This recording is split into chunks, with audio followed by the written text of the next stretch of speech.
সাংবাদিক বন্ধু বান্ধৱীসকল, পোনপ্ৰথমে মই আপোনালোকক এই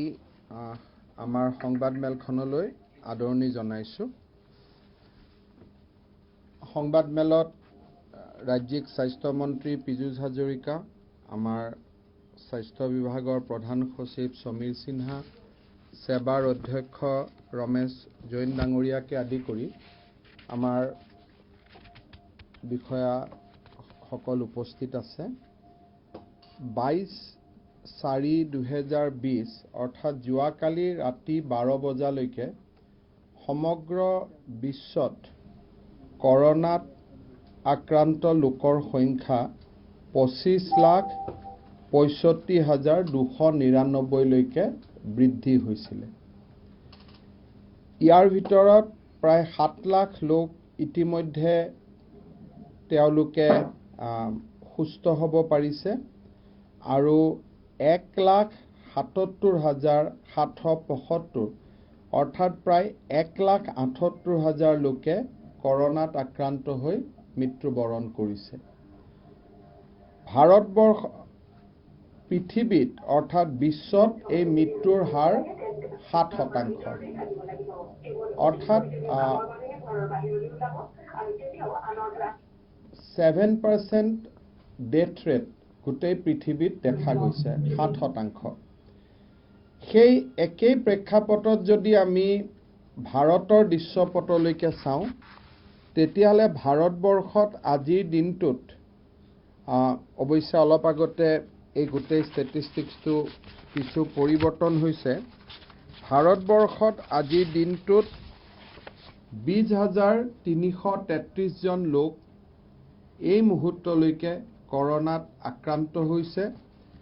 আৰু আমাৰ দেশতো 640 গৰাকী লোকৰ এই পৰ্যন্ত মৃত্যু দেখা গৈছে। যদি ভাৰতত আমি মৃত্যুৰ হাৰ চাব যাওঁ, বিশ্বত 7% মৃত্যুৰ হাৰৰ বিপৰীতে ভাৰতত মৃত্যুৰ হাৰ 3.2%. India is doing much better in compare to world. বিশ্বত যেতিয়া মৃত্যুৰ হাৰ 7% দেখা গৈছে, ভাৰতত মৃত্যুৰ হাৰ 3.2%। তাৰ পিছত যদি আমি ভাৰতৰ পৰা অসমলৈকে আহোঁ, অসমত 7ম দিন, আজি 7 ডে, আজি 7ম দিনটোলৈ পৰ্যন্ত আমি নতুন কোনো কৰোনা কেছ পোৱা নাই। আমাৰ এটা সাময়িকভাৱে আমি স্বস্তিৰ নিশ্বাস ল'ব পাৰোঁ যে আজি continuously day 7th we do not have any new corona case. 34 জন আমাৰ ৰোগী আছিলে। এজন ৰোগী নাগালেণ্ডৰজন যদি আমি অসম বুলি ধৰোঁ 35 জন, নাগালেণ্ড বুলি ধৰিলে 34 জন, বা সেইটো ইছ্যু আমি বেলেগ কৰি থৈ দিছোঁ। 34 পেচেণ্ট were infected. 19 গৰাকী পেচেণ্ট আজি হস্পিটালৰ পৰা ওলাই আহিলে। এগৰাকী পেচেণ্টৰ মৃত্যু হ'ল আৰু 14টা এক্টিভ কেছ এতিয়াও আমাৰ হস্পিটালত আছে। যদি পাৰ্চেণ্টেজ ৱাইজ যদি আমি মৃত্যুৰ হাৰ চাওঁ, অসমত মৃত্যুৰ হাৰ হ'ল 2.94%, অৰ্থাৎ ৱৰ্ল্ডত 6.93, ইণ্ডিয়াত 3.2 আৰু অসমত 2.94, যদিও আমাৰ মাত্ৰ এজনৰে এই মুহূৰ্তলৈকে মৃত্যু হৈছে। আজিৰ এই পৰিৱেশৰ লগত আমি আৰু এটা কথা চাব খুজিছোঁ যে এই মুহূৰ্তলৈকে আমি কিমান মানুহক টেষ্ট কৰিলোঁ। Total number of test has increased to 5789 5789 গৰাকী ব্যক্তিক আমি এতিয়ালৈকে টেষ্ট কৰিবলৈ সক্ষম হৈছো নো ডাউট 34 পজিটিভ হলে বাকি গুটেইখিনি নেগেটিভ হৈছে অফ কোর্স 214টা ৰিজাল্ট এতিয়াও ল্যাবত আছে এই 5789 টেষ্টৰ ভিতৰত কিছু মেঘালয় চৰকাৰৰ অনুৰোধত কৰা টেষ্টটো সোমাই আছে কিছু মিজোৰাম চৰকাৰৰ অনুৰোধত আৰু নাগালেণ্ড চৰকাৰৰ অনুৰোধত কৰা টেষ্টটো ইয়াৰ ভিতৰত সন্নিবিষ্ট হৈ আছে কিন্তু সৰ্বমুঠ আমাৰ 6টা চেণ্টাৰত আজিৰ দিনত মই আগতে উল্লেখ কৰিছো যে আমাৰ 6টা চেণ্টাৰ আছে টেষ্ট কৰা এই 6টা চেণ্টাৰত টোটেল আমাৰ টেষ্টৰ সংখ্যা 5789টা আমি টেষ্ট আমি পাব সক্ষম হৈছো এই মুহূৰ্তত আমাৰ গুৱাহাটীৰ বহুত সাংবাদিকৰ পৰা অনুৰোধ আছিল যে আমাৰ টেষ্ট কৰিব পৰা যায় নেকি যিসকল সাংবাদিকে নিজৰ সন্তুষ্টিৰ বাবে কৰোনা টেষ্ট কৰিব খোজে 25 তাৰিখে আমি গুৱাহাটী মেডিকেল কলেজত তাৰ বাবে ব্যৱস্থা কৰিছো যিসকল প্ৰফেশনাল হেজাৰ্ডৰ কাৰণে বিভিন্ন স্থানত ঘূৰি আছে এই টেষ্ট বিনামূলীয়া হ'ব আৰু যিসকলে কৰিব খোজে 25 তাৰিখে ৰাতিপুৱা 9 বজাত গুৱাহাটী মেডিকেল কলেজত আপোনালোক যাব পাৰে উইল মেইনটেইন দা যিখিনি প্ৰটোকল আমি মেইনটেইন কৰিব লাগে আমি কৰিম সৰু জনসাধাৰণৰ আশ্বাসৰ বাবে আমি এটা ৰিপিট কৰাৰ আজিৰ দিনটোত কিমান প্ৰাসংগিকতা আছে মই নাজানো তথাপিতো 3338খন আমাৰ হাতত আইসোলেশন বেড আছে 440টা আমাৰ হাতত আইসিইউ ফেসিলিটি আছে আজিৰ দিনত আমাৰ হাতত কোৱাৰেণ্টাইন কৰিবৰ বাবে 10061টা ব্যৱস্থা আছে ফেসিলিটি কোৱাৰেণ্টাইন আমাৰ হাতত পিপি কিট প্ৰায় 2 লাখ আছে N95 মাস্ক 86000 আছে ট্ৰিপল লেয়াৰ মাস্ক প্ৰায় 70 লাখ আছে অৱশ্যে ইয়াৰ ভিতৰত অসমৰ প্ৰতিগৰাকী চাহ বাগিচাৰ শ্ৰমিকলৈকে আমি 3টাকৈ সাৰ্জিক্যাল মাস্ক আমি বিনামূলীয়াকৈ তেওঁলোকৰ বাবে আমি প্ৰেৰণ কৰিছিলো আজিৰ সাংবাদিক মেলত বা বিশেষকৈ আপোনালোকক মই মাতি আনাৰ উদ্দেশ্য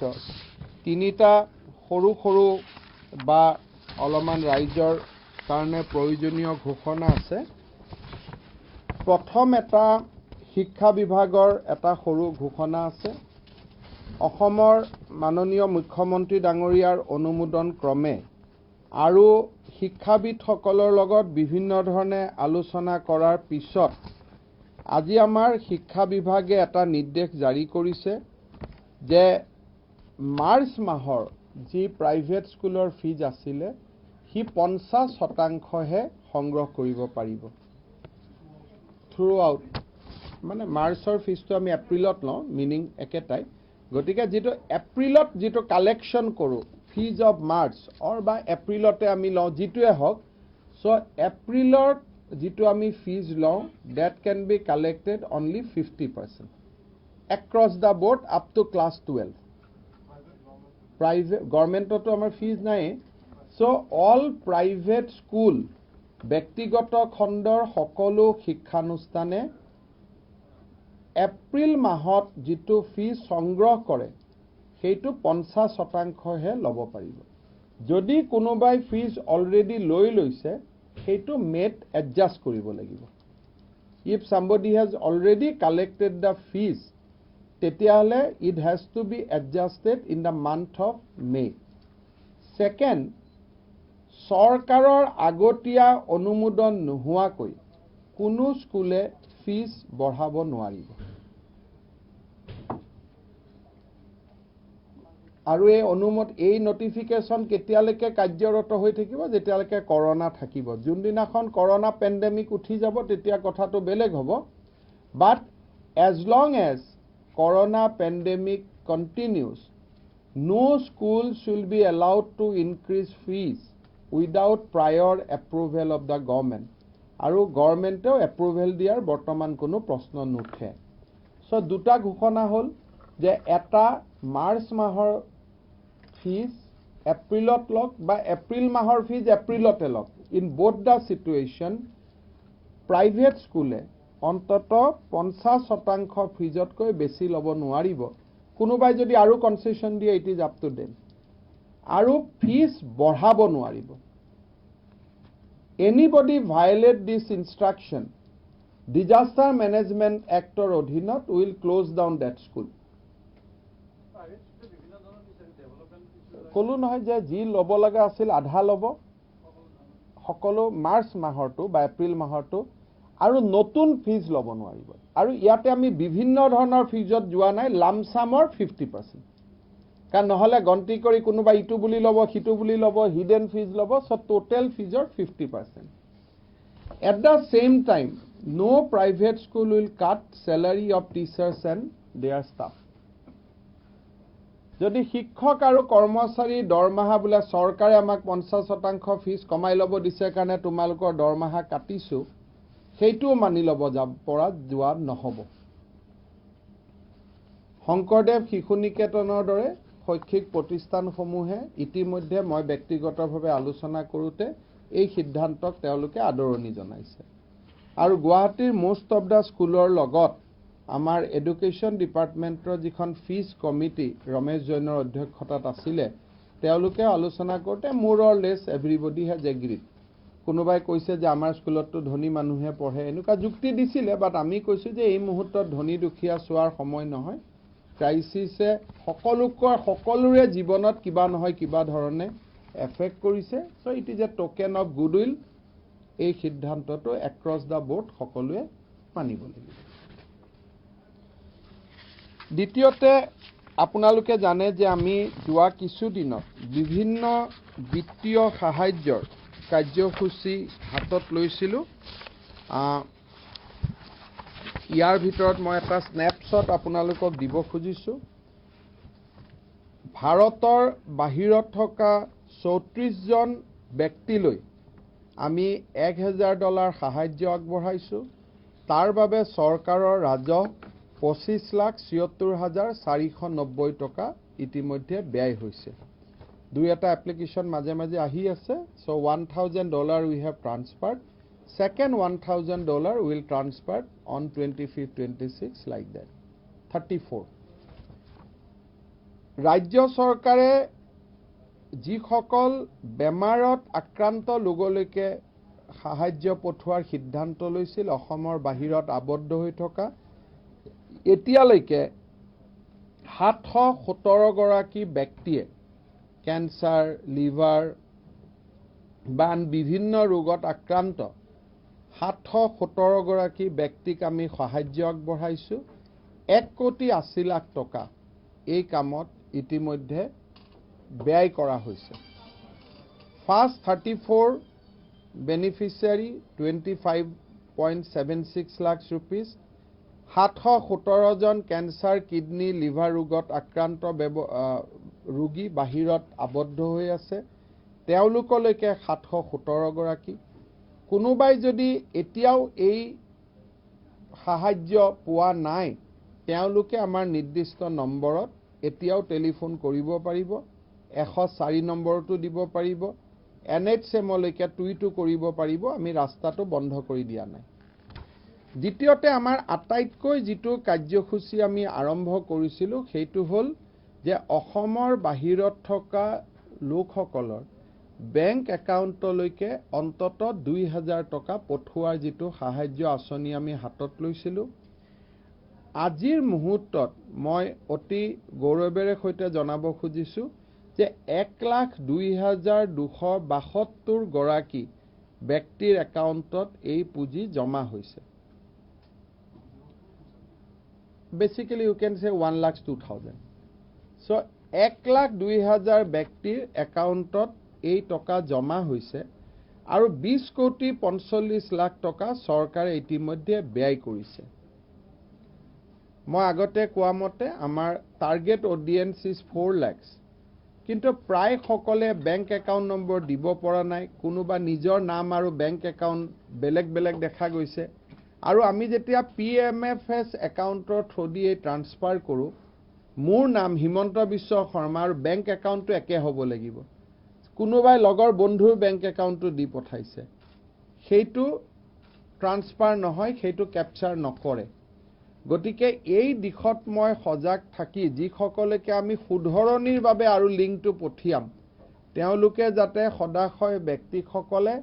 নামৰ গৰাকী আৰু বেংক একাউণ্টৰ গৰাকী একে কৰি পঠাই দিয়ে তাৰ বাবে আমি অনুৰোধ কৰিছো এই নম্বৰ বাঢ়ি গৈ থাকিব আমাৰ ভলেন্টিয়াৰ সকলে কাম কৰি আছে but as a latest position হিচাপে মই আপোনালোকক জনালো যে 1,02,000 ফ্যামিলিক আমি 2,000 টকাকৈ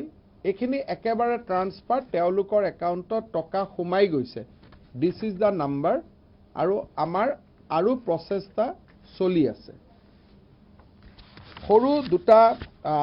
সৰু যদিও আমাৰ ৰাজ্যৰ জনসাধাৰণৰ বাবে অতি প্ৰয়োজনীয় মই এটা সৰু ঘোষণা কৰিব খুজিছো সেইটো হৈছে যে 25, 26 আৰু 27 তাৰিখ 25, 26 and 27 আমি মানৱীয় কাৰণত আন্তঃ জিলা ইখন জিলাৰ পৰা সিখন জিলালৈ আবদ্ধ হৈ থকা লোকক ঘৰলৈ ঘূৰি যোৱাৰ বাবে আমি অনুমতি প্ৰদান কৰিম মই মোৰ ঘৰ গুৱাহাটীত মই ডিব্ৰুগড়ত আছো মই গুৱাহাটীলৈকে আহিব পাৰিম মোৰ ঘৰ শিৱসাগৰত মই ডিব্ৰুগড়ত আছো মই যাব পাৰিম বাট অনলি হোম বাউণ্ড গৃহ অভিমুখী আৰু কোনোবা যদি কাৰ্যালয়ত কাম কৰে কাৰ্যালয় অভিমুখী আইদাৰ হোম বাউণ্ড অৰ অফিস বাউণ্ড গৃহ বা কাৰ্যালয় অভিমুখে যেহেতু কাৰ্যালয়বিলাক অলপ খুলিছে গৃহ বা কাৰ্যালয়লৈকে তেওঁলোকে যাব পাৰিব 25, 26 and 27 ইয়াৰ এটা ডিটেইল গাইডলাইন ইস্যু কৰা হৈছে গাইডলাইনটো এনেকুৱা ধৰণৰ যে প্ৰথম ক্যাটেগৰী হল পেশেন্টস এতিয়া আমাৰ মই সাংবাদিকসকলক অনুৰোধ কৰিছো যে এনেকে লিখি নিদিব যে অসমে ইন্টাৰষ্টেড মুভমেন্ট এলাউ কৰি দিলে that sends lot of negative messages আৰু লগে লগে ওপৰৰ পৰা অৰ্ডাৰ দি আৰু আমি যিখিনি কৰো আমি বন্ধ কৰি দিব লাগে বিকজ অফ সাম টাইম মই নাজানো সিদিনাখন মই কলো যে জুনত দৰমহা দিওতে কষ্ট হ'ব আমাৰ ওলাই গল যে জুনত দৰমহা দিব নোৱাৰিম বুলি কৈছো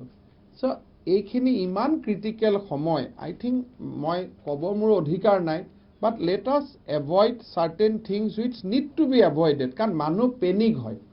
সেইকাৰণে কোৱা কথাখিনিয়ে কলে ভাল যে আমি ব্ল্যাঙ্কেট পাৰমিশন দিয়া নাই যে জুনে টুনে যত যাব পাৰে কি কন্ডিশনত পাৰমিশন দিছো প্ৰথম অৱস্থাত 1, 2, 3 আপোনালোকে বুজি লওক আৰু এই গুটেইখিনি পাৰমিশন কিন্তু ডিসি সকলৰ সন্তুষ্টিৰ পিছতহে মই কোৱা মানে কোনো যাব নোৱাৰে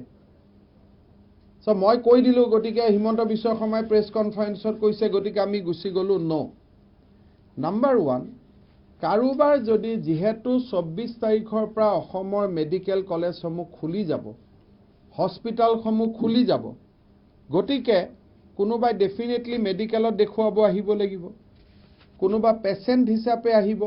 হোৱালকুছিৰ পৰা গুৱাহাটী মেডিকেললৈকে ক্যান্সাৰ পেশেন্ট আহিব দুমদুমাৰ পৰা ডিব্ৰুগড়লৈকে ক্যান্সাৰ পেশেন্ট আহিব কেমোথেৰাপি লব আহিব তেওঁলোকৰ কাম হ'ব কি ৰাতিপুৱা আহিব তেওঁলোক আবেলি ঘৰত ঘূৰি যাব সো সেই ক্যাটেগৰী ইন্টাৰ ডিস্ট্ৰিক্ট মুভমেন্ট হলেও সেই ক্যাটেগৰীৰ পাস ডিসি সকলে ইস্যু কৰিব and these will continue till lockdown এওঁলোকৰ 24, 26, 27 বুলি কথা নাই this is all the time কিন্তু তাৰ কাৰণে তেওঁলোকে কি কৰিব লাগিব ডিসি সকলৰ ওচৰত তেওঁলোকে থ্ৰু ইলেক্ট্ৰনিক মই WhatsApp নম্বৰো দি দিম মেইলৰ নম্বৰো দি দিম তেওঁলোকে অনুমতি খুজিব যে মোৰ পেশেন্ট এজন আছে বৰপেটাত মই পেশেন্টজনক গুৱাহাটীলৈকে লৈ আহিব খুজিছো তেওঁলোকে আহা আৰু যোৱা দুইটা অনুমতি পাব they will not be homebound they can also go back because that পেশেন্টজন থাকিব কিন্তু পুলিশে যদি পেশেন্টজন দেখা নাপায় তেতিয়া হলে কিন্তু তেওঁলোকৰ ওপৰত ব্যৱস্থা হ'ব পাৰমিশন পেশেন্ট বুলি ললো পেশেন্ট নাই সো নাম্বাৰ 1 সেইটো কিন্তু সেইটো ঘৰৰ পৰা নিজে ওলাই যাব নোৱাৰে with the prior approval of Deputy Commissioner. দ্বিতীয় কেটেগৰীটো হ'ল যে মোৰ নিজৰ গাড়ী আছে, I have my own vehicle, মোৰ নিজৰ যান বাহন আছে, মই ঘৰত ঘূৰি যাব খুজো, মই লকডাউনৰ কাৰণে ফচি গলো, মই গুৱাহাটীত আহিছিলোঁ, ডুমডুমাত গৈছিলোঁ, তিনচুকীয়াত গৈছিলোঁ, হোজাইত গৈছিলোঁ, বঙাইগাঁৱত গৈছিলোঁ, এতিয়া মই ঘূৰি যাব পৰা নাই, মই ফচি গলো। সো তেওঁলোকে ডিসি সকলক আবেদন কৰিব পাৰিব যে মোক 25, 26, 27 মোক ঘূৰি যোৱাৰ অনুমতি দিয়ক। তেতিয়া ডিসি সকলে তেওঁলোকৰ ডেফিনেটলি গাড়ীখন ক'ত ৰেজিষ্টাৰ আছে চাব। যদি বঙাইগাঁৱৰ মানুহ এজনে কয় যে মোৰ ডিব্ৰুগড়ত মই ঘূৰি যাব লাগে আৰু গাড়ীখন কাৰ ৱাজ ৰেজিষ্টাৰ্ড ইন বঙাইগাঁও, তেলে হেতুটো এলাউ নকৰিব। গতিকে যাৰ নিজৰ গাড়ী লৈ ফচি আছে কবাত, তেওঁলোকে ঘৰলৈ উভতি যাব পাৰিব। কোন তাৰিখে পাৰিব? 25, 26 আৰু 27 তাৰিখে with the prior permission of the Deputy Commissioner. উপায়ুক্ত সকলৰ অগ্ৰিম অনুমতি লৈ তেওঁলোকে ই পাছ পাব, ই পাছখন গাড়ীত পেষ্ট কৰি তেওঁলোকে লৈ যাব আৰু সেই পাছখন এদিনৰ কাৰণে ভেলিড হ'ব। ডেট দিব 25, 26, 27 আমি মিলাই লম। যদি ডিব্ৰুগড়ৰ পৰা 100খন গাড়ী ওলাব খোজে, ডিসি সকলে তাক ভগাই দিব যে 25ত এখন, 25ত এখন, 27ত এখন, ৰেশনিং কৰি দিব। কাৰোবাৰ নম্বৰ 27ত লাগিব পাৰে, কাৰোবাৰ নম্বৰ 25ত লাগিব পাৰে, কিন্তু গাড়ীৰ ৰেজিষ্ট্ৰেশ্যন আৰু গ্ৰাউণ্ডটো ভাল নাপালে ডিসি সকলে অনুমতি নিদিবও পাৰিব। সো 25, 26 and 27 এইটো হ'ল এটা কেটেগৰী। দ্বিতীয় কেটেগৰী হ'ল যে মোৰ কাম কৰা ৱৰ্কাৰ আছে, মাইগ্ৰেণ্ট ৱৰ্কাৰ, ইণ্টাৰ ডিষ্ট্ৰিক্ট মই মুভমেণ্ট কৰাব লাগে, সেইটো মই নিজৰ ট্ৰাকত, নিজৰ বাছত মই লৈ আহিব পাৰোঁ। তাৰো কাৰণে ডিসি সকলৰ পৰা পাৰ্মিশ্যন ল'ব লাগিব। ভাৰত চৰকাৰ গৃহ মন্ত্ৰালয়ে ইতিমধ্যে কৈছে যে 25 জনতকৈ বেছি মানুহ এখন গাড়ীত যাব নোৱাৰিব। সো মাইগ্ৰেণ্ট ৱৰ্কাৰৰ ধুবুৰীৰ পৰা বঙাইগাঁও, বঙাইগাঁৱৰ পৰা গুৱাহাটী, গুৱাহাটীৰ পৰা ডিব্ৰুগড়, ব্ৰিক ক্লিনাৰ আছে, that will be allowed one time to the workplace. কিন্তু তাৰ কাৰণে ঠিকাদাৰসকলে গাড়ী ভাড়া কৰিও বেলেগৰ গাড়ীত হ'লেও লৈ যাব পাৰিব। কাৰণ সব ঠিকাদাৰতো ট্ৰাক নাথাকে, বাছ নাথাকে, নিজৰ গতি। কিন্তু ডিসি সকলৰ পৰা আগতীয়া অনুমতি লৈ and in compliance with the MHA guideline, গৃহ মন্ত্ৰালয়ৰ অধিসূচনা অনুসৰিহে সেই পাৰ্মিশ্যনটো দিয়া হ'ব।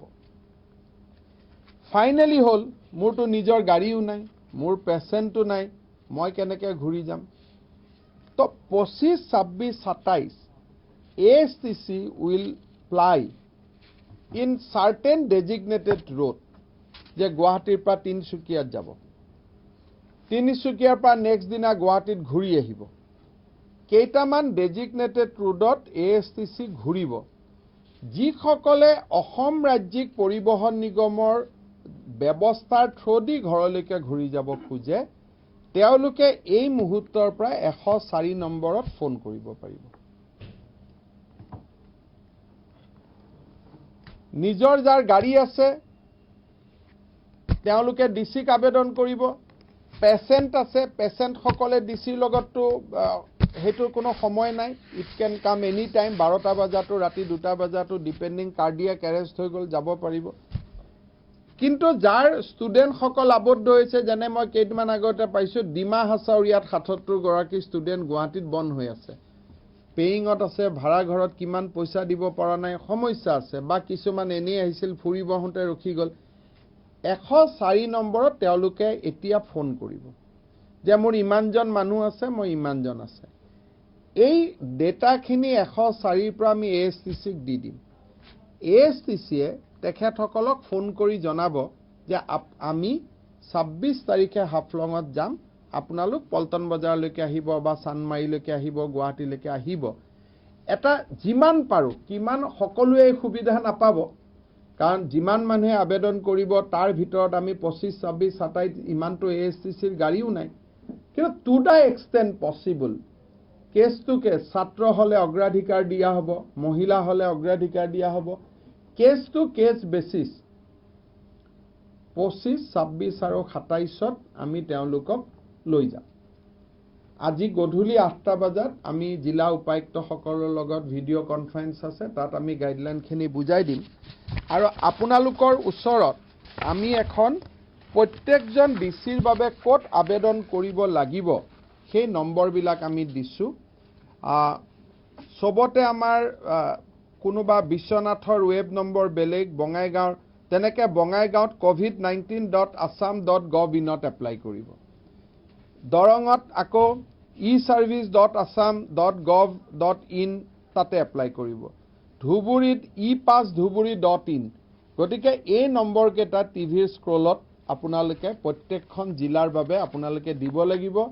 ইয়াত ফোন নম্বৰ আছে আৰু কোনজন বিষয়া এজন বিষয়াজনক টেলিফোন কৰিব নালাগে হোৱাটছআপ কৰিব পাৰিব কাৰণ টেলিফোন হাজাৰ হাজাৰ গলে কোনো উত্তৰ দিব নোৱাৰা হ'ব এইখন 33 জন জিলা উপায়ুক্তৰে ই-পাছৰ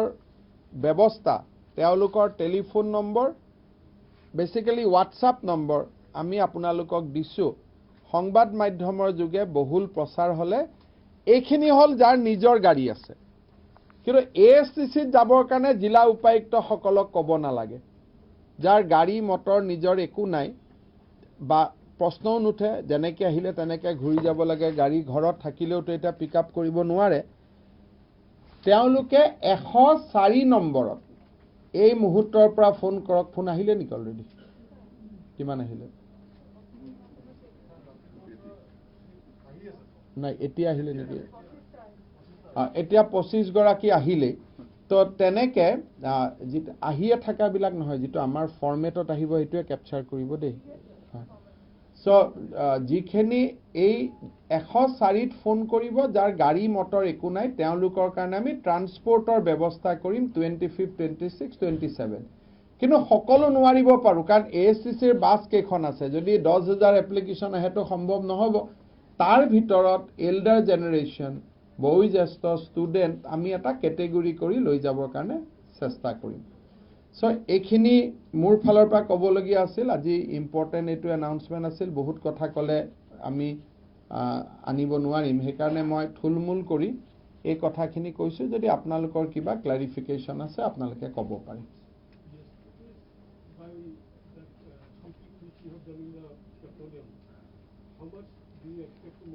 There will be, I don't think that people are not coming out of the home. So diesel, petrolor dam borhua noborhuar konoto value নাই কাৰণ বিক্ৰিয়ে নাই ঘৰতে মানুহবোৰ ঘুমাই আছে so আমি এটা ভয় খাইছো যদি ইন্টাৰনেশনাল ক্ৰুড অইলৰ প্ৰাইস যদি বহুত তলত নামি যায় we are losing on royalty কাৰণ আমাৰ royalty is linking up with the international crude market গতিকে আমি at least by increasing some amount we are trying to protect our revenue yet mop up nohoy we will try to protect our revenue because Assam is going to suffer immensely because of Ahom jito kharua telor antarjatik mulya komi joa karone ami oil india ar ONGC r pora ji royalty pao সেয়াও অভূতপূৰ্বভাৱে হ্ৰাস হ'ব গতিকে বেলেগ ৰাজ্যৰ কাৰণে ভাল হৈছে যে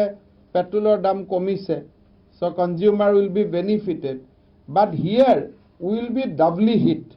কাৰণ পেট্ৰল আৰু ডিজেলৰ দাম কমি যোৱাৰ লগে লগে অসমে যি খাৰুৱা তেলৰ ৰয়েলটি পায় that will become half more than half in fact so we are going to take a big hit so this increase is basically we are trying to cover some loss maybe 50 crores in a span of 30 days yes of course I mean once corona is over this is a temporary measure so once corona uthi joar pisot definitely we will not keep that much of taxation this is So the pain has to be bear by everyone. Etu to kuno mane ejone lobo ejone nolobo edu nohoy, but these are very temporary measure. Once corona nohua huar pisot, we'll sit down and we'll review again.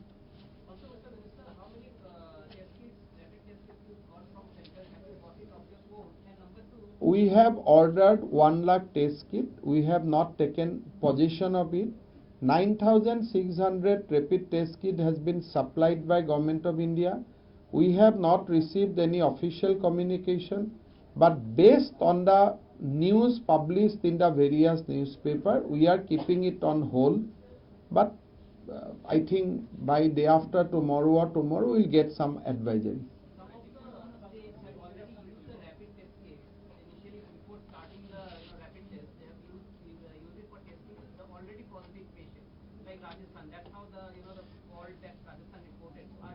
There is a two issue. My principal secretary has talked to Delhi. Delhi is more or less okay.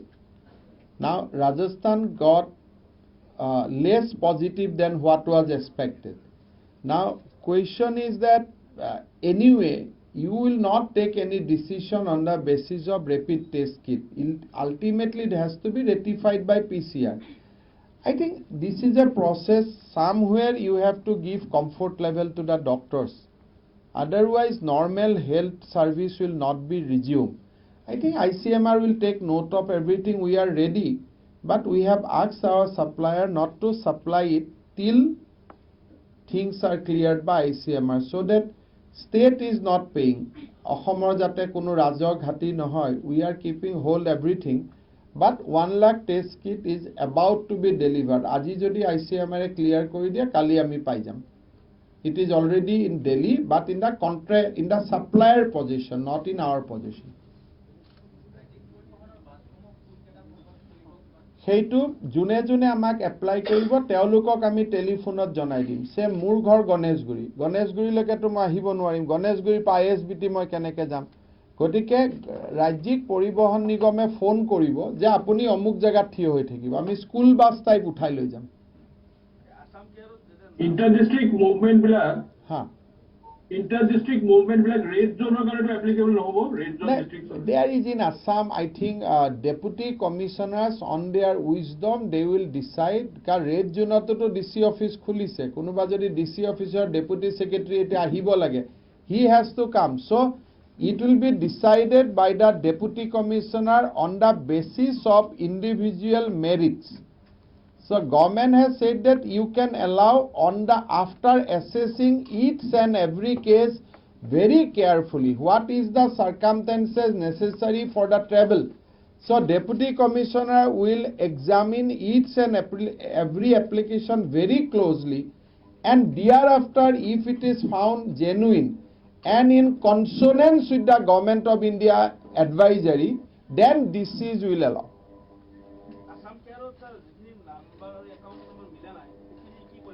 আৰু এবাৰ কি কৰিম বুলি তো ক'বলগীয়া একো নাথাকে।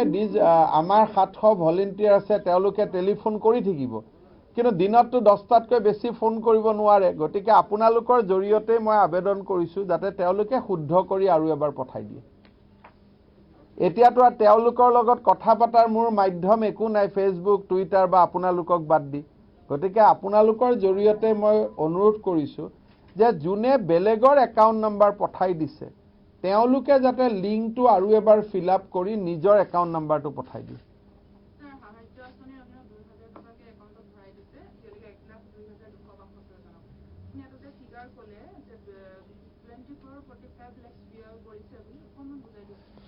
দুই হাজাৰক যদি আপুনি 1,02,000 দি পূৰণ কৰি দিয়ে তেতিয়াহ'লে 20,45,44,000 আহিব এট দ্য ৰেট অফ 2,000। মই যদি এইটো গন্তিলৈকে যদি যাওঁ 1,02,272 জনে পাইছে।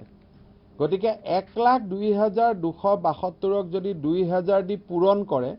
তেতিয়াহ'লে উত্তৰটো ওলাব 20,45,44,000। এইখিনি এতিয়ালৈকে সোমাই গ'ল, একাউণ্টত গৈ পাই গ'ল। নহয় এষ্টিমেট আৰু দিম। এইটো যদি 100 কোটিও হয় 150 কোটিও হয়, আমি যিমান মানুহ বাহিৰত আছে আমি সকলোকে দিয়াৰ বাবে আঁচনিটো লৈছোঁ। আৰু এইটো মাত্ৰ প্ৰথম ইনষ্টলমেণ্ট। সেকেন্ড ইনষ্টলমেণ্ট এটা 3 তাৰিখৰ আগতে আৰু পাব এইখিনি তেওঁলোকৰ আমি এটা ধন্যবাদ সূচক 2-এটা হোৱাটছআপ পায়ে আছো এইখিনি গৈ একাউণ্টত জমা হৈ গ'ল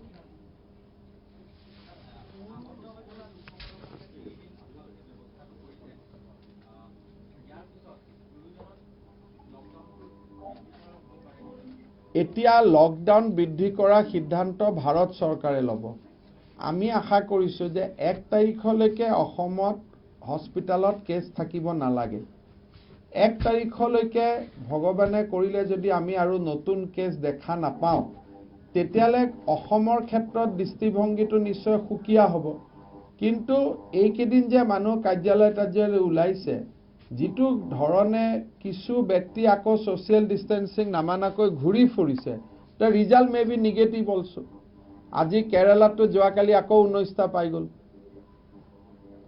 একেদিনটো কন্ট্ৰোলত আছিল কালি আকৌ মানে there is a সৰু spike but there is a spike so এই হেকাৰণে গুটেইটো ডিপেন্ড কৰে লকডাউন থাকা নাথাকাটো ডিপেন্ড কৰে জনসাধাৰণৰ সামাজিক ব্যৱহাৰৰ ওপৰত social distance to all wrong word মানে physical distance should be maintained শাৰীৰিক দূৰত্বটো আমি যদি মেইনটেইন কৰি ৰাখো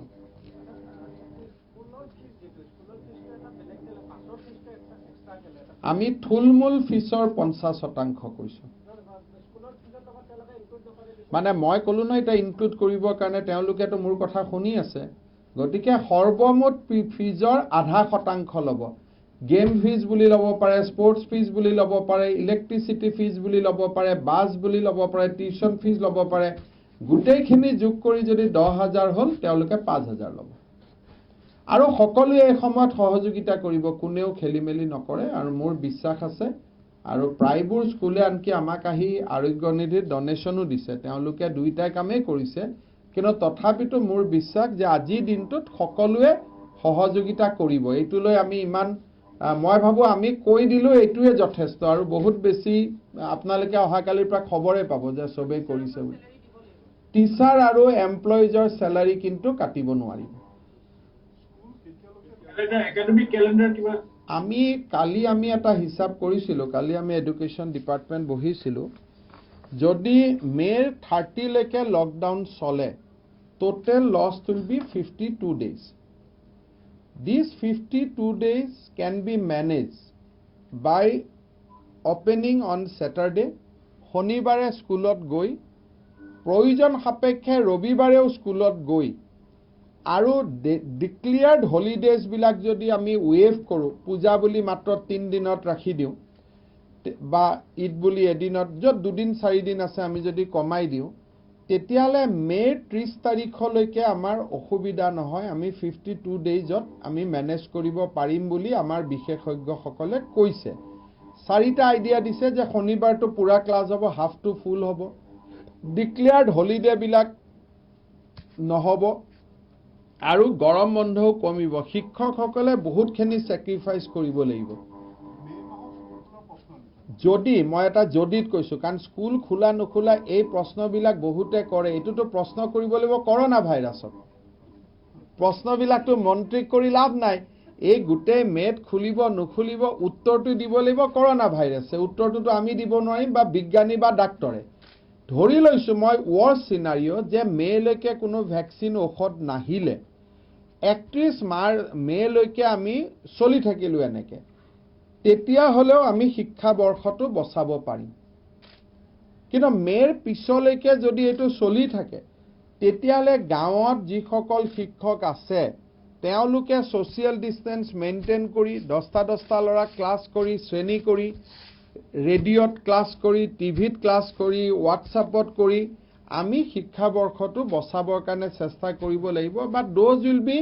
ভেৰি ডিফিকাল্ট সিচুৱেচন কিন্তু প্লেইন এণ্ড সিম্পল 30 মে লৈকে যদি আমাৰ এইটো ঘটনা চলি থাকে বেসিক্যালি সানডে স্যাটাৰডে এইবিলাক মাইনাস কৰাৰ পিছত উই লুজ 52 ডেজ আৰু 52 ডেজ আমি মেনেজ কৰিব পাৰিম বাট তাৰ কাৰণে আমাৰ শিক্ষক সমাজে বহুত স্যাক্ৰিফাইস কৰিব লাগিব কিন্তু তেওঁলোক সাজু আছে শিক্ষকসকল উইথ দেয়াৰ তেওঁলোকৰ বহুত আত্ম উৎসৰ্গাৰ পিছত কষ্টৰ পিছত আমি মেনেজ কৰিব পাৰিম কিন্তু যদি মে'ৰ 30লৈকে এইটো চলি থাকে then it will be difficult যদিও যোৱাকালি আমাৰ সকলোকে আমি কৈছোঁ যে আপোনালোকে এটা কণ্টিনজেন্সি প্লেন বনাব চেষ্টা কৰক যদি ইট ইজ গোয়িং বিয়ণ্ড মে' 30 মে' 30ৰ পিছলৈকেও যদি যায়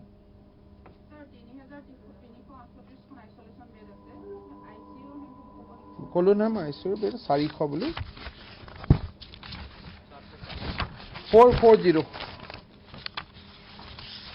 440 আৰু এড কৰাৰ কাম চলি আছে মই ভাবো আৰু 10 দিনত সংখ্যাটো বহুতখিনি বাঢ়িব সো হ'ব Oil royalty last receipt to कितना ऐसा नहीं oil royalty last receipt कितना महीना कितना आ रहा था I'll inform you किमान अनुमानिक कितना है approx देख चेक लीजिए लास्ट ईयर कितना give me 5 minutes okay Mr. Minister yes hello हाँ yeah. I am listening Mr. Minister those people who will be traveling for the intra-district movement that you have allowed for the 3 days will they have to stay in quarantine or self-isolation or something as of now once they reach their own destination because they will be issued pass so these people will be known people so known people once they reach their home our health department people will check them immediately wherever it is necessary 14 days quarantine is required they will be given 14 days quarantine thank you sir so it is depend on the situation aru eta moi anugroho kori সকলোকে মই request কৰিছো please do not right headline that Assam has allowed inter-district migration. It will be base to base and case to case and in compliance with the MHA guideline. MHA guideline যিবিলাক মানুহক travel কৰিব allow কৰিছে সেই সকলেহে এইটো সুবিধা ল'ব পাৰিব so deputy commissioner will examine each and every application based on MHA guideline. We are not going to violate any guideline and this is nothing but only interpretation of MHA order. So headline should not be like that Assam has allowed inter-district transfer. Then other state government will come under pressure. Je Assam allow korise apune allow korok because these days I am getting those kind of headlines and then every evening I have to give clarification to all the state governments one by one. They start frantic calls. So headline is Assam has allowed interstate movement subject to MHA guideline. Whatever MHA has said.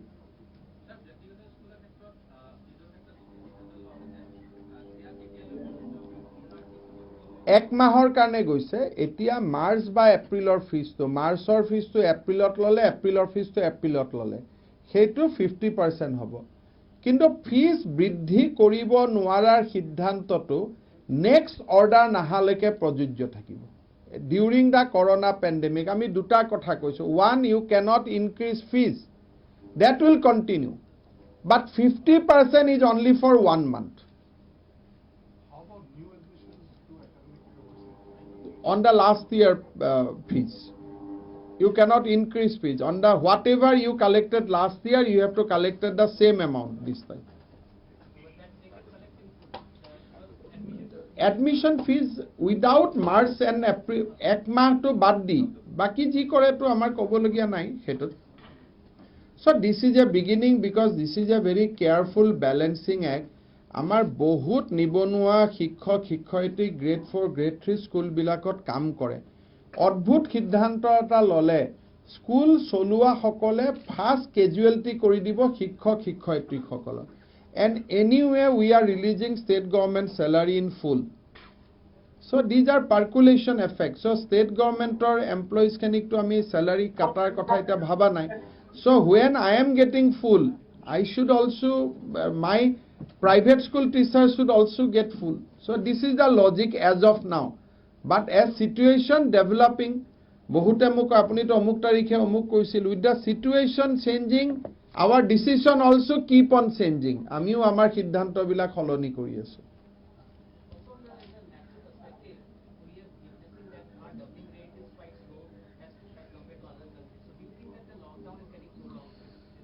so this is the benefit of lockdown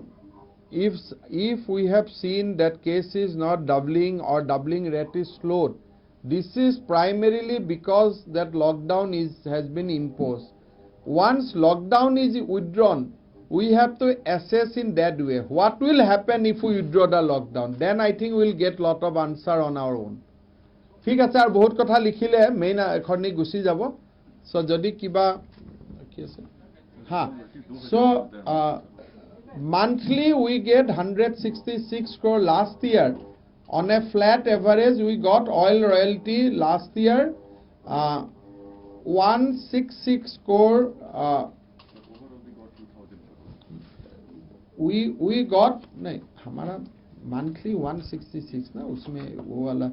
area वगैरह का बात करने का जरूरी नहीं होता है, because these are temporary thing. So our due is 166 crore. So 166 crore we used to get. Last 3 years we get some additional because of that Prime Minister has allowed oil area. That is a different thing. But 166 crore is our due. But with these current oil prices, we will not get even 50 crores. If Government of This is India monthly fixed, monthly 166 crore monthly. monthly. Okay, thank you. So ধন্যবাদ সকলোকে, আৰু বহুত কথা কলে লিখিব জাগা নহব, মইতো এদিনৰ মুৰে মুৰে লগ পাই আছো। ধন্যবাদ। মইতো আধা ইংৰাজীতে কৈ থাকো, সেইকাৰণে ক'বলগীয়া খিনি নালাগে দে, এইবিলাক এবাৰ নতুনকৈ ষ্টেমিনা নাথাকে, এবাৰ ওলোৱা কথা দুবাৰ ওলালে আকৌ ভুল হৈ যায় ডাবুলত। মই কাৰণে মাজে মাজেতো ইংৰাজীত কৈ আছো না, I am in the benefit of for both দা। চ' যিখিনি সাংবাদিকে টেষ্ট কৰিব খোজে, ইউ